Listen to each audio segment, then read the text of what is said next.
Welcome back kuri Ndak TV. Ikaze kuri Ndak TV. Mwese tubana umunsi ku wundi. Turagusaba ukore subscribe kuko udufilme tubagezaho n'udufilme twiza cyane. Filme yacu itangira imfungwa ziri gucukura imyobo mu butayu ku kizuba giteye ubwoba. Umusore umwe muri abo witwaga Barbag abona inzoka akayikandagira ku bushake kugira ngo akwepe ako kazi kari kaguye ko gucukura. Bakahita batwereka undi musore witwaga Stanley ari kwitemberera mu muhanda. Ahita yumva inkweto zimuguye ku mutwe maze yikubita hasi ahita zitwara. Ageze imbere polisi yahise imuhagarika mufunga kubwo kwiba inkweto. Kumbe zari z'umustar ukina basket witwa Clyde Livingstone. Uwo kandi akaba nawe wari warazihaye imiryango itabara imbabare. Ubwo Stanley yahise hamwe n'icyaha gihandikirwa igifungo cy'amezi 18 muri gereza y'urubyiruko. Ageze kuri iyo gereza yahise yakirwa n'umuyobozi w'iyo gereza ariwe witwa Mr. Sa. Ubwo Mr. Sa kandi yari umuntu ukanganye cyane. Yahise atangira kubwira Stanley ko ntawe yatorokera kuko aho hafi haba hari ubutayu kandi hakaba n'inzoka zityaye. Izo nzoka kandi zikaba zari zimaze kwica abantu benshi. Ubwo bahise ba Stanley imyenda y'imfungwa bahita batangira kumusaba ko yacukura icyobo cya metero 5 mu burebure na metero 5 mu mpande. Bahita banamubwira ko nacukura akagwa ku kintu gifite agaciro azaba yemerewe umunsi umwe w'ikiruhuko.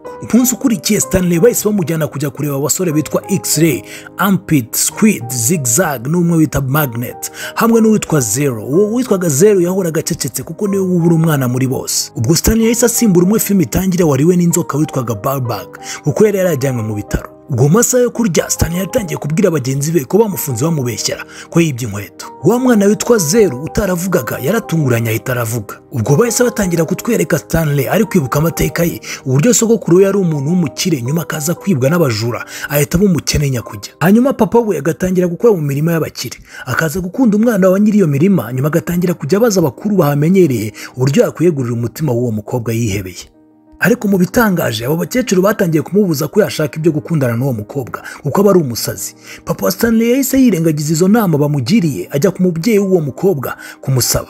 Papa w'uwo mukobwa yahise amubwira ko niba ashaka umukobwa we azana ingurube nini cyane nk'inkwano kugira ngo byibuze abe yagira amahirwe yo kumwegukana. Ubwo papa Stanley yahise yongera yegera abakecuru, ubumwe muri abo ahita amuha ingurube ntoya ngo ayijyane ku mugezi, ariko nagera ku musozi ikanywa amazi yo kuri uwo musozi izahita iba ingurube nini.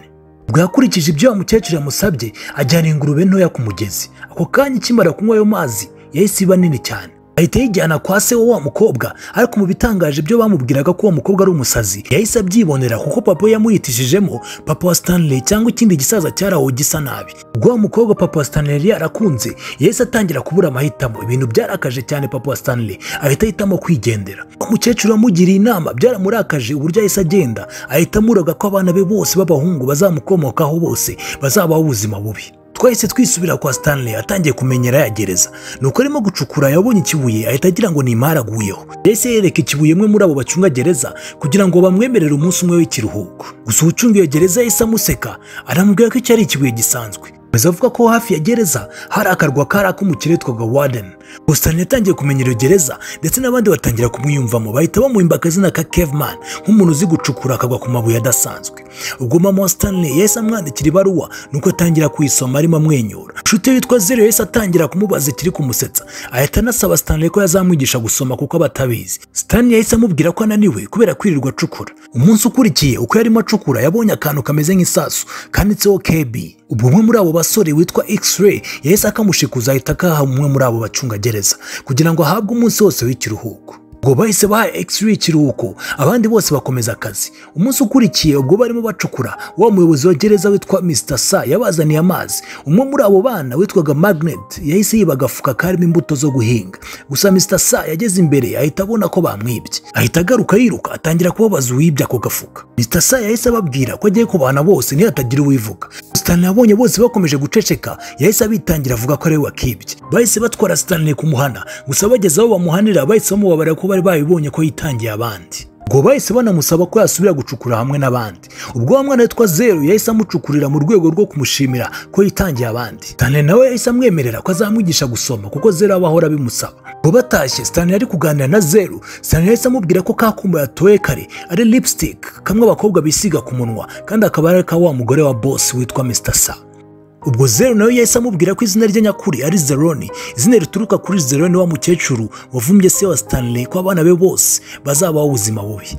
Umunsi ukurikiye umwe muri bamwe bacunga gereza yahise atangira gutonganya Stanley ko atajya acukura umwobo neza. Wa mushuti we Zero byahise bimurakaza ahita akubita igitiyo umwe mu barindaga ahita yiruka baranamubura. Ageze ku mugoroba Mr. Sa n'umurinda b'abana bahise bakora akanama. Bumwe bakubise igitiyo yahise avuga ko nubwo Zero yatorotse atazabasha kubaho n'icyumweru kimwe kuko iyo gereza ibiba mu butayu. Stanley kumbi yari aho hafi ariko bimviriza. Yahise asohoka arakaye yiyemeza ko nawe agiye gutoroka akajya gushaka ya nshuti ye yitwa Zero. Umunsi ukurikiye koko yaratorotse nawe agana inzira yo mu butayu arimo ashakisha Zero. Nyuma yo kugenda amasaha menshi mu butayu yahise abona Zero aho yari yishe mu bwato bushaje. Zero yahise abwira Stanley ko impamvu akiriho ari uko yabonye ubwo bwato bushaje kandi akaba yanasanzemo ibiryo. Ahita naho Stanley nawe atangira kubiryaho. Ubwo basohotse muri ubwo bwato barebye hakurya babona umusozi hejuru umeze nk'aho ari ikiganza cy'umuntu. Bahita bafata inzira bajya kuri uwo musozi batangira kuwurira. Bageze hagati Zero arananirwa aryama aho ngaho ariko Stanley ntiyacika intege ahita amuterura. Barakomeza baragenda bazamuka uwo musozi. Bageze hejuru ku musozi bahise bahasanga ahantu hari ibitunguru bihinze. Ubwo kubera inzara batangiye nabyo kubirya. Ubwo bahise batwereka iwabo wa Stanley mu rugo ubwo bari mu bushakashatsi bwo kubona umuti utuma inkweto zitanuka ukozwe mu bitunguru bimwe byavuye ahandi kuri wa musozi hejuru. Ubwo bushakashatsi kandi akaba ari nabwo bwatumye Stanley afungwa kuko yari yaratwaye inkweto zari zamuguyeho filime igitangira kugira ngo bazikoreshe muri ubwo bushakashatsi. Ubwo umucamanza yahise anatanga itegeko ko bagomba gufungura Stanley kuko basanze atari we wari wibye za nkweto. Umunyamategeko wa Stanley yagiye kumureba hamwe afungiye gusa bahise bamubwira ko yatorotse iyo gereza kandi ko batazi aho ari. Umunsi ukurikiye Zero yahise abwiza kuri Stanley ko ari we watumye bamufunga kuko za nkweto ari we wari wazibye yabona polisi iri kumushaka agahita zinaga munsi y'ikiraro cyari aho ari nabwo zahise zigwa kuri Stanley ari nabyo byahise bituma polisi imufatika namufunga. Akimara kumubwiza ukuri Stanley nawe yahise amubwira ko aticuza kuba yarafunzwe kuko aba yaravumbuye bya bitunguru bizakoreshwa muri wa muti utuma inkweto zitanuka. Stanley na Zero bahise babona ahantu hashobora kuba hari imari ya zahabu bahita batangira gucukura. Bahita bagwa ku gikapu kigaragara ko kirimo ubutunzi cyasizwemo n'abakurambere. Ubwo Mr. Sa n'abandi barinda iyo gereza nabo bahise bahagera. Ubwo bagiye gufata icyo gikarito imiserebanya myinshi minini iraza ijya muri cya cyobo aho ba Stanley bari. Gusa ntiyagira ikibatwara kuko bya bitunguru bari yatumaga iyo miserebanya itagira icyo yumva. Mr. Sa batinye kujya muri uwo mwobo barataha. Umunsi ukurikiye bagarutse kureba basanga n'ubundi ya miserebanya iracyarimo. Umunyamategeko wa Stanley nawe yahise ahagera azanye n'icyemezo cyerekana ko Mr. Sa nabo bandi barinda iyo gereza bagomba gufungwa kuko baba bafata nabi abo bana. Ubwo barebye neza bahita basanga icyo gikapu cyanditseho izina rya se wa Stanley bihita bigaragara ko ari papa we wagihishe kera mu myaka 100 ishize. Ubwo Stanley yahise yemererwa gutwara icyo gikapu no muri bwa butayu imvura yahise inagwa. Ubwo batangira kwishima kuko biheruka kugwa mu myaka irenga 100 ishize. Bose bahita bataha. Stanley ajyana wa mutungo mu rugo bahita baba bakire batangira kuryoherwa n'ubuzima bwiza. Ari naho gafilme kacu karangirira. Mwakoze kudukurikira mukomeze mugire ibihe byiza kuri Ndak TV. Bye bye.